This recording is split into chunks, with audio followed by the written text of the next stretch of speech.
अस्सलामुअलैकुम and welcome back to Mishe's kitchen. आज का व्लॉग स्टार्ट करने से पहले ही आपको ईद अल अज़हा की बहुत बहुत मुबारक हो। और हमने ईद कैसे गुजारी आपको पता तो है, मैंने अपने पिछले व्लॉग में बताया था कि मैं अपने भाई के पास सरगोदा आई हुई हूँ। तो मैंने 3 दिनों का इकट्ठा ही व्लॉग बना दिया। मैंने कहा अलग अलग व्लॉग बनाना तो ज़रा मुश्किल है, क्योंकि जब सब इकट्ठे होते हैं तो सारे काम जो है ना बढ़ जाते हैं, कुकिंग का काम भी बढ़ जाता है। और आपको पता है इस ईद पर हेल्पर्स वगैरह तो होती नहीं हैं, इसलिए सारे काम खुद ही करने पड़ते हैं। और हम इस वक्त जो है माशाल्लाह से 10 फैमिली मेम्बर्स हो चुके हैं। तो सब फिर जाहिर सी बात है, जितने फैमिली मेम्बर ज़्यादा होंगे काम भी उतना ही ज़्यादा होता है। तो बहरहाल यहाँ पर आप मेरी रूटीन देखेंगे कि यहाँ पर मेरी क्या रूटीन है। मैं सुबह सुबह उठती हूँ, नमाज़ पढ़ने के बाद फिर चाय वगैरह बनाती हूँ, साथ में वही अंडे बॉयल होते हैं, और सबको देने के बाद फिर मैं किचन में आती हूँ। और जी आज मेरी खाला ने फरमाइश की थी कि सफ़ीना, जैसे तुम बग़ैर फ्राई किए हुए करेले बनाती हो ना, तो तुमने आज वो बनाने हैं। तो शुरू में तो ज़रा गैस का मसला था, यानी कि टाइम से आती थी गैस। ईद के 3 दिन तो शुक्र है कि गैस फुल दे रही है और बड़ा मज़ा आया है। तो बस मैंने जो है ना, मैंने कहा चलें ठीक है, आज आपको ना मैं करेले बना के खिलाती हूँ। तो ये मैंने करेले रेडी किए थे। बस मैं जैसे बनाती हूँ कि मैंने उनको अच्छे से पहले वॉश कर लिया था, उसके बाद प्याज फ्राई करके करेले शामिल किए थे, मिसाले, टमाटर वगैरह और लीमू वगैरह डाल के अच्छे से मैंने रेडी कर दिया था। इसकी रेसिपी मैंने पहले भी आपके साथ शेयर कर चुकी हूँ। तो ये देखें जी, हमारे मज़ेदार से करेले रेडी हो चुके हैं। बाकी जो किचन के काम होते हैं, जैसे मेरा भाई सुबह सुबह तरबूज ले आया इतना बड़ा सा, तो मैंने कहा अच्छा चलो ये भी काट के फ्रिज में रख देती हूँ ताकि दोपहर तक ठंडा हो जाए।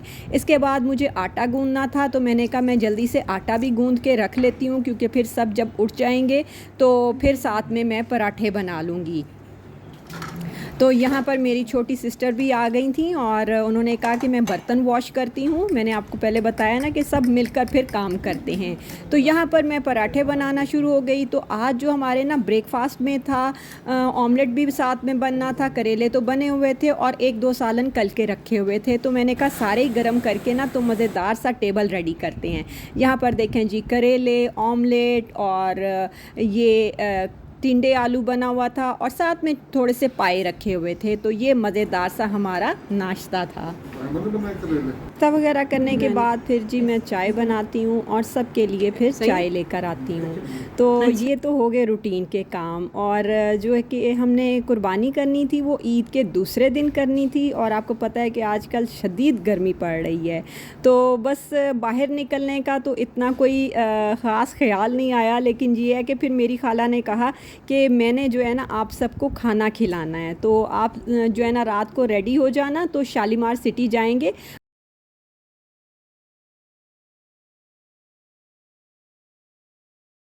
बस रात को ना हम तकरीबन 9:30 बजे यहाँ पे शालीमार सिटी पहुँच गए थे। ये एक सोसाइटी है और यहाँ पर यानी कि बड़े अच्छे अच्छे रेस्टोरेंट्स हैं। तो बस यहाँ पर हमने एक शिनवारी ख़ास के नाम से रेस्टोरेंट है, तो वहाँ पर खाला ने फिर हमें खाना खिलाया। यहाँ का खाना वाकई बहुत मज़े का था और खाकर ना बहुत ही मज़ा आया। यहाँ पर जी ऑर्डर किया था हमने पालक पनीर, इसके अलावा जी वाइट चिकन कढ़ाई थी, और इसके अलावा जो है ना चिकन कढ़ाई अलग से थी। और ये तीनों चीज़ें इतनी मज़े की थी ना कि वाकई हम सब ने बड़ी तारीफ़ की कि आपके नान, रोटी, हर चीज़ बहुत अच्छी थी और खा के वाकई मज़ा आया। ये खाना हमने ईद से पहले इसीलिए खा लिया था कि फिर बाद में पता था कि 3 दिन जो है ना रेस्टोरेंट सारे बंद होते हैं, क्योंकि ये बड़ी ईद होती है तो लोगों के घरों में इतनी डिशेस बनती हैं गोश्त की, तो वो फिर रेस्टोरेंट्स वगैरह बंद होते हैं। तो इसलिए हमने यही डिसाइड किया हुआ था कि ईद से पहले ही ये खाना खा लेंगे।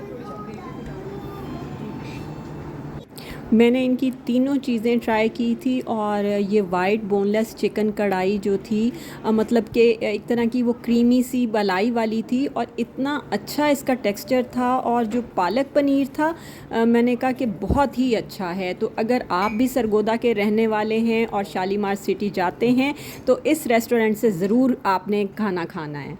तो बस फिर बाहर निकल के ये देखें जी, मेरा छोटा सा भतीजा मौज मस्ती कर रहा है, और साथ में ट्रेन में सैर की और मैंने भी ट्रेन में सैर की क्योंकि मुझे ट्रेन में सफ़र करना बहुत अच्छा लगता है।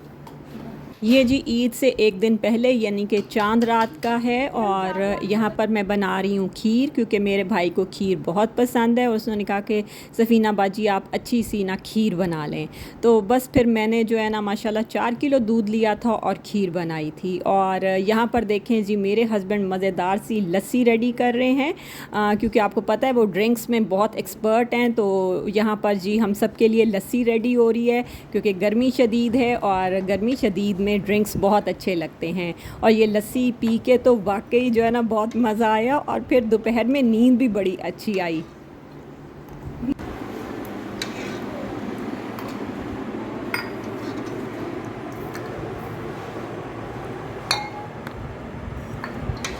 यहाँ मैं अपने हस्बैंड को बता रही थी कि लाहौर में ना एक दिन पहले ही माज जो है ना 3 गिलास लस्सी के ना लेके आया था, लेकिन वो लस्सी बिल्कुल हमें ना अच्छी नहीं लगी। लेकिन जो आप लस्सी बनाते हैं ना उसका तो टेस्ट ही अलग होता है और इतना मज़ेदार होता है। यहाँ पर जब मेरे हस्बैंड ने सबको लस्सी पिलाई तो सब ने बहुत तारीफ़ की और कहा कि वाकई लस्सी पी के ना मज़ा आ गया।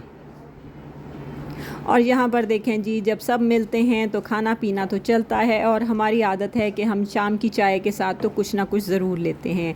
यहाँ पर मेरे भतीजे के लिए फ़्रेंच फ्राइज़ रेडी हो चुके थे और जी हम सब ने डिसाइड किया कि आज शाम की चाय के साथ पकौड़े खाए जाएं। बस मैंने मिक्स वेजिटेबल वाले पकौड़े बनाए और साथ में जो है मैंने फुलके भी बनाना शुरू कर दिए। और पकौड़े मैंने कहा कि मेरी छोटी सिस्टर हैं, साइमा नाम है उनका, तो मैंने कहा तुम ध्यान करो तो जो है ना मैं डालती जाऊंगी और तुम जब बन जाएंगे तो निकाल के ना फिर देती जाना। और यहाँ पर देखें जो मैंने खीर रखी हुई थी, हमारी मज़ेदार सी खीर भी रेडी हो गई थी। जब ठंडी हो गई तो फिर मैंने ऊपर ना ड्राई फ्रूट डाल दिया और ये खीर भी वाकई बहुत मज़े की बनी थी। तो हमारी आदत है कि बल्कि मेरी आदत है, मैं कहूँगी कि जब सुबह ईद होती है ना तो मैं अपने हस्बैंड और बेटा मेरा जब ईद की नमाज़ पढ़ने जाते हैं ना तो मैं उनका मुँह मीठा करके ही लाजमी भेजती हूँ। तो यहाँ पर भी मैंने कहा कि अपनी भाभी से कह रही थी कि इरम जब ये नमाज़ के लिए सुबह जाएंगे ना तो इनका पहले मुंह मीठा करना है फिर ये नमाज़ पढ़ने जाएंगे। तो बस मैंने उनको खीर दी और ये नमाज़ पढ़ के फिर वो आ गए और सबको ईद मुबारक कह रहे हैं। अब यहाँ आपको मेरी तरफ़ से सबको ईद मुबारक एक दफ़ा फिर से। और जब वो ईद की नमाज़ पढ़ के आए फिर उन्होंने चाय पी और चाय पीने के बाद जी यहाँ पर देखें आज मुझे बनाना था आलू चने की चाट भी। और मैंने सोचा कि पहले इनको नाश्ता करा दूँगी और फिर मज़ेदार सी आलू चने की चाट बना के ना फ्रिज में रख दूँगी और फिर शाम को खा लेंगे। ये देखिए हमारी मज़ेदार सी आलू चने की चाट भी रेडी हो गई। और यहाँ पर देखें ये ईद के ना शाम का टाइम है तो मैं कह रही थी कि मैं सबको दिखाती हूँ कि क्या क्या काम हो रहा है। मेरा भतीजा खेल रहा था और मेरी बेटी जो है अपना प्रोजेक्ट तैयार कर रही थी, क्रोशिया का कोई काम था उसका ना। तो यहाँ पर जो मेरा भांजा है, मेरा बेटा है, ये डस्टिंग कर रहे थे। मेरा भाई भी साथ ही लगा हुआ था क्योंकि मेरे भाई को ना हर चीज़ साफ़ चाहिए होती है और वो हर हफ्ते अपनी कबर्ड साफ़ करता है, अपना रूम उसका इतना साफ़ सुथरा होता है कि कभी आप देखें तो आपको अंदाज़ा हो। और यहाँ पर जी मेरी भाभी वो कर रही थी सारी डस्टिंग और मेरी खाला और मेरी छोटी बहन जो हैं वो अभी रूम में बैठी हुई थी। और यहाँ पे मेरी छोटी सिस्टर ने ना चिकन पुलाव रखा हुआ था बनने के लिए, तो वो बस थोड़ी देर के लिए खाला के पास बैठी और बातें कर रही थी। और ये जी ईद का नेक्स्ट डे है और यहाँ पर सब ने कहा कि आपने ना मिसाले वाला बड़ा अच्छा सा गोश्त बनाना है। तो बस फिर मैंने सुबह सुबह ही बनने के लिए रखना था क्योंकि फिर खाने का टाइम हो जाता है तो फिर थोड़ा गोश्त बनने में टाइम लगता है। और मैं प्रेशर कुकर नहीं यूज़ करती, हालांकि यहाँ पे घर में सब प्रेशर कुकर यूज़ करते हैं, लेकिन मैंने कहा नहीं मैं ना देचकी में ही बनाऊँगी। तो बस मैंने प्याज फ्राई करके पहले निकाल लिए थे और फिर मैंने ना उसमें गोश्त डाल दिया। ये तकरीबन 2 किलो गोश्त होगा तो ये मैंने शामिल करके ना इसको पहले अच्छे से फ्राई करूँगी क्योंकि जो है ना गोश्त का जो अपना पानी होता है ना वो पहले ड्राई हो जाए, ऑयल निकल आए, फिर आपने ना बाकी उसमें स्पाइसेस शामिल करने हैं। यहाँ पर मैं आपको दिखा रही हूँ कि देखें गोश्त ने कितना पानी छोड़ा है। अब आपने इसको ड्राई करना है, जब ऑयल निकल आए तो फिर बाकी जो है आपने सारे ना स्पाइसेस शामिल करने हैं। इसके बाद जी आप इसमें अदरक लहसुन की पेस्ट शामिल करें। जब 2 केजी ये गोश्त है तो ज़ाहिर सी बात है इसमें अदरक लहसुन भी ज़्यादा डलेगा। ये इन्होंने बड़े अच्छे छोटे-छोटे ना वो बॉल से बना के अदरक लहसुन के रखे हुए हैं। बस ये मैंने इसमें 3 शामिल कर दिए थे और पहले मैंने ना 4 प्याज बड़े फ्राई करके निकाल लिए थे, लेकिन 1 प्याज मैंने बग़ैर फ्राई किया हुआ और 2-3 हरी मिर्चें काट के वो इसमें शामिल कर दी थी। और अब मैं इसमें शामिल करूँगी जो मैंने प्याज फ्राई करके रखे हुए थे। और स्पाइसेस मैं इसमें शामिल करूँगी 3 चम्मच भर के कुटा धनिया था, काली मिर्चें थीं, 2 चम्मच मैंने लिए थे लाल मिर्चों के, 1 चम्मच कुटी लाल मिर्चों का और थोड़ी सी हल्दी ली थी और 2 चम्मच भर के इसमें मैंने नमक के शामिल किए थे। ये सारे स्पाइसेस शामिल करके अब मैं इसको अच्छी तरह ना भून लूँगी और जब ये भुन जाएगा तो फिर मैं इसमें जो है ना टमाटर और दही भी शामिल करूँगी, लेकिन इस टाइम मैं इसे ना थोड़ा थोड़ा पानी डाल के अच्छे से भून लूँगी क्योंकि ये थोड़ा भुना मसाला होता है तो इसलिए इसकी ना भुनाई बहुत ज़रूरी होती है। और आपको पता है कि कुर्बानी वाला गोश्त होता है ना तो इसको अच्छे से भुना जाए ना तो फिर इसका बड़ा अच्छा सा एक टेस्ट आता है। अभी मैंने इसमें थोड़े से साबुत गरम मसाले भी शामिल कर दिए थे और ये मैंने 5 टमाटर लिए थे, इन्हें बॉयल करके छिलका उतार के ब्लेंड करके वो भी शामिल कर दिया। और दही इसके बाद मैं शामिल करूँगी। दही पहले थी नहीं, फिर मेरा भाई लेकर आया और फिर मैंने इसमें शामिल की और दही के साथ भी इसकी मैंने अच्छे से भुनाई कर दी।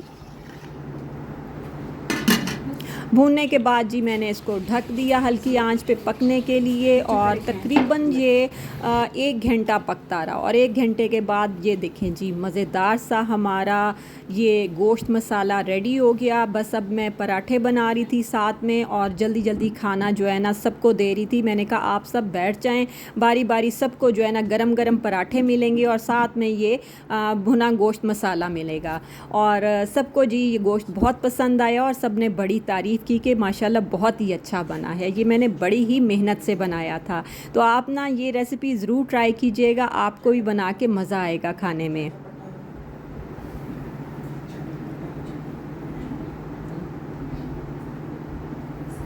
इसके बाद ये देखें जी ईद का है ये सेकंड डे है और ये फिर शाम का है क्लिप।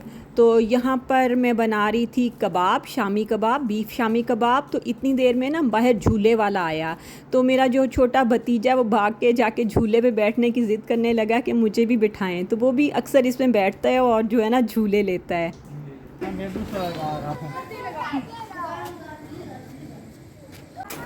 और यहाँ पर देखें जी हमारे शामी कबाब भी रेडी हो गए थे। और आज डिनर में था जी दाल चावल, साथ में रायता और सैलेड। क्योंकि कबाब बनने में थोड़ा टाइम लगना था तो मैंने कहा खाना खा लेते हैं, ये कबाब फिर कल खा लेंगे।